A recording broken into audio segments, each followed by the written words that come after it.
Our story begins 20 years ago. Boris Yeltsin was sworn into office. Jay Leno replaced Johnny Carson on The Tonight Show. And cell phones were really, really big. It was August of 1991, and a 20-year-old computer science student named Linus Torvalds sat down at his computer in Helsinki to post what is now one of the most famous entries in computing history. Hello, everybody out there. I'm doing a free operating system, just a hobby, won't be anything big and professional like GNU. It probably will never support anything other than AT hard disks, as that's all I have. Well, word of Linux open source project quickly spread around the globe, and developers from all over contributed their code. Linus named his OS kernel Linux and chose a penguin as its mascot, after a little incident at the zoo. He soon made a very important decision that would shape Linux's future just as much as the technology. He chose the GPL license, created by a visionary named Richard Stallman. The Linux kernel, along with the GPL license and other GNU components, revolutionized the computing industry with a few very simple yet very important freedoms. The freedom to use the software for any purpose. The freedom to change the software to suit your needs.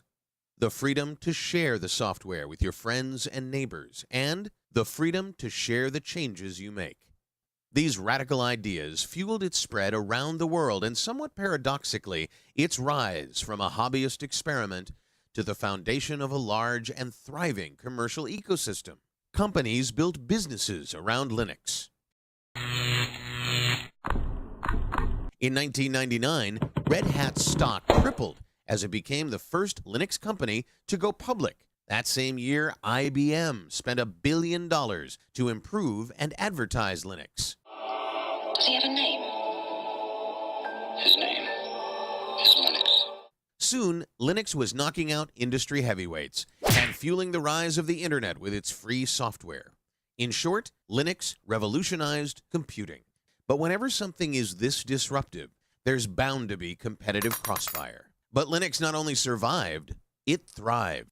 Today, the kernel development community numbers in the thousands, with hundreds of companies collaborating on Linux development. Every 3 months, another version of Linux is released. So, where is Linux today?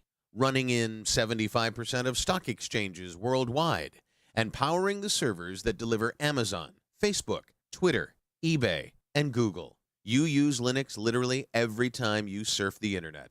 It's in your phone, in your TV, running 95% of supercomputers, and in many of the devices you use every day. Linux is everywhere. And the Helsinki-based programmer who started it all? He orchestrates this worldwide army of developers from his home office in Portland, Oregon, as a fellow at the Linux Foundation. As we celebrate 20 years of Linux, we can all see ourselves in its story. Thank you for being a part of its first 20 years.